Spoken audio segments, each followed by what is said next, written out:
Media మిత్రులందరికీ నమస్కారం. చాలా నలిగిపోతున్నా, నా వల్ల కావట్లే.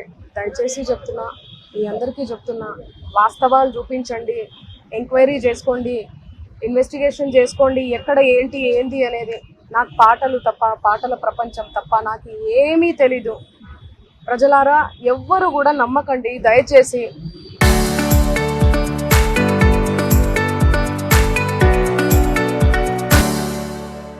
మీడియా మిత్రులారా, మీరు పెట్టేదానికి కింద కామెంట్లు చూసి కుమిలిపోతున్నా, నా వల్ల కావట్లేదు అసలు. దయచేసి చెప్తున్నా, నేను తప్పు చేస్తే మళ్ళీ చెప్తున్నా, నన్ను ఎక్కడికైనా పిలవండి, నేను ఎక్కడికన్నా రానికి సిద్ధం. ఏ పోలీస్ స్టేషన్ గడప తొక్కనికన్నా సిద్ధం, జైలుకి పోవడానికి కూడా సిద్ధం.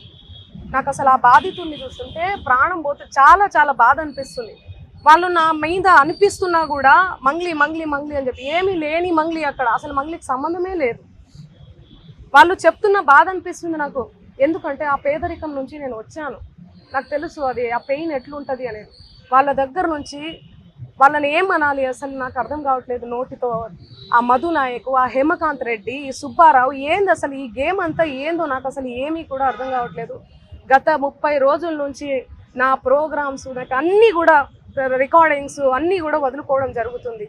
నాకు అసలు దయచేసి చెప్తున్నా, చేతులు జోడించి చెప్తున్నా, నా తప్పు ఉంటే నన్ను ఏ శిక్ష విధించినా కూడా నేను పడడానికి నేను రెడీ. కానీ దయచేసి నా మీద ఏమన్నా కోపం ఉంటే దయచేసి చెప్తున్నా, మీరు చూపించే దాన్ని బట్టి ప్రజలందరూ కూడా మిస్లీడ్ అవుతుంది. ప్రజలందరూ ఏమనుకుంటారు, అరే ఏంది అసలు ఏంది మంగ్లీ అని చెప్పి అనుకోరా, నమ్మరా వాళ్ళు? డౌట్ వస్తుంది కదా. ఎంత ప్రేమించే నన్ను, ఎంత ప్రేమించే నా పాటలను హేట్ చేస్తున్నారు. అది దేనివల్ల?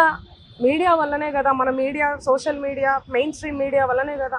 దయచేసి చెప్తున్నా, నేను రిక్వెస్ట్ చేస్తున్నా మీ అందరికీ. నేను అసలు ఈ ఒక్క మాట కూడా అనట్లేదు మీడియా లేకపోతే అసలు నేను లేను. సోషల్ మీడియా లేకపోతే నేను మళ్ళీ చెప్తున్నా, నేను లేను. ఏదన్నా తెలిసి తెలియక తప్పు మాట్లాడితే నన్ను క్షమించండి. మీరు లేకపోతే నేను లేను. నా అన్నదమ్ములు లాంటి వాళ్ళు మీరందరూ కూడా, ఓకే? ప్లీజ్ నా ఫోటో దయచేసి వాడకండి. దీనికి నాకు సంబంధం లేదు. ఎందుకు నా ఫోటో వాడుతున్నారు? ఇక్కడ మెయిన్ ఎవరు? మధు నాయక్, హేమకాంత్ రెడ్డి, ఈ సుబ్బారావు అనే వ్యక్తి, అడ్వకేటు, వీళ్ళు. ఆ మధు నాయక్, హేమకాంత్ రెడ్డి ఎవరి దగ్గర నుంచి కలెక్ట్ చేసిండు పైసలు? బాధితుల నుంచి. బాధితులకు నేను అండగా ఉంటా. ఏమైందో ఇది, బాధితులకు న్యాయం జరగాలని ఈ కేసు ఏమైనా ఇట్లా అవుతుందేమో ఏమో తెలియదు, భగవంతుడికి తెలుసు ఎరుక. కానీ నేను వాళ్ళకు తప్పకుండా అండగుంటా. వాళ్ళకు న్యాయం జరగాలి. ఈ మధు నాయక్ని, హేమకాంత్ రెడ్డి గారిని, నా మీద బ్యాడ్గా దుష్ప్రచారం చేసిన అన్ని సోషల్ మీడియా ఛానల్స్ అన్నీ కూడా తిరిగి దుష్ప్రచారం చేసినటువంటి ఆ సుబ్బారావు గారికి కూడా చేతులెత్తి దండం పెడుతున్నా. వాళ్ళని కఠినంగా శిక్షించాలి అని చెప్పి పోలీస్ శాఖను నేను కోరుతున్నా. ఇన్వెస్టిగేషన్ చేయాలి, ఫెయిర్ ఇన్వెస్టిగేషన్ చేయాలి. నేను ఇంతకంటే ఏమి చెప్పదలుచుకోలేదు. నిజానిజాలు ఆల్రెడీ మీకు తెలిసింది. దయచేసి చెప్తున్నా, థంబ్నెయిల్స్ చాలా పెయిన్ఫుల్గా అనిపిస్తున్నాయి, చూడలేకపోతున్నా. మా నాన్న, మా అమ్మ, మా ఫ్యామిలీ చాలా క్షోభకు గురవుతున్నారు. నాకు మా నాన్న అంటే చాలా ఇష్టం. చూడండి, చిన్నప్పటి నుంచి నేను మా నాన్న స్టోరీ చెప్తే మీరే ఏడుస్తారు. చిన్నప్పటి నుంచి నేను మా నాన్నను కాపాడుకుంటూ వచ్చిన. నేను ఎవరికైనా కూడా ఎమోషనే అమ్మా నాన్న అంటే. మీ ఫ్యామిలీలు కూడా మీకు ఉన్నాయి. మీరు చూపించే దాన్ని బట్టి జనాలందరూ కూడా తప్పుదోవ పడుతున్నారు, మిస్లీడ్, తప్పుగా అర్థం చేసుకుంటున్నారు. నన్ను తిడితే మీకు ఇష్టమా? మీ ఇంటి ఆడబిడ్డ లెక్క కదా నేను. చెప్పండి, మీరు పెట్టేదాన్ని బట్టే కదా వాడు తిడుతూ ఉంటారు. వాళ్ళు కింద అసలు వాళ్ళకి ఏం తెలుసు? ఏం మాట్లాడినా కూడా అసలు గాడిద మీద కూర్చొని పోతే అసలు గాడిద మీద కూర్చొని పోతుంది అంటారు. కింద నుంచి పోతే అసలు ఎందుకు ఎడ్డమంటే తెడ్డమంటే ఎడ్డం. దయచేసి చెప్తున్నా, నేను రిక్వెస్ట్ చేస్తున్నా, ప్లీజ్. ఎమోషన్ అయిపోతున్నా చాలా. నేను తప్పకుండా బాధితుల తరపున ఉంటా, నిలబడి ఉంటా. 100% బాధితులకు న్యాయం జరగాలి, వీళ్ళను కఠినంగా శిక్షించాలి, అంతే. నిందితుల మీద ఇప్పటివరకు మీరు కంప్లైంట్ చేయలేదని ఆరోపణ ఉంది. ఇప్పుడు డీజీపీకి ఎవరెవరి మీద మీరు కంప్లైంట్ చేశారు? మేము ఆల్రెడీ నార్సింగ్లో 23వ తారీఖే మేము చేసాము. సుబ్బారావు గారి మీద చేసాము, అండ్ వీళ్ళ మీద కూడా చేసాము. ఎవరైతే వినండి, ఎవరైతే నా పేరు చెప్పుకొని పైసలు వసూలు చేసిరో వాళ్ళ మీద, మధు నాయక్ మీద, హేమకాంత్ రెడ్డి మీద, సుబ్బారావు గారి మీద, అందరి మీద వేసామండి మేము.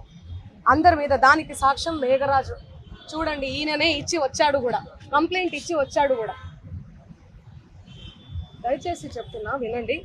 ఈ రోజు అయితే చెప్పండి. డీజీపీ గారికి, హిమకాంత్ రెడ్డి గారికి, డీజీపీకి ఎవరెవరు డీజీపీ గారు, అడిషనల్ డీజీపీ గారు, యా, రమావత్ మధు, సీండి చూడండి, రమావత్ మధు అండ్ సుబ్బు సిగపోగు అండ్ హేమకాంత్ రెడ్డి, ముగ్గురు మీద ఫెయిర్ ఇన్వెస్టిగేషన్ కోసం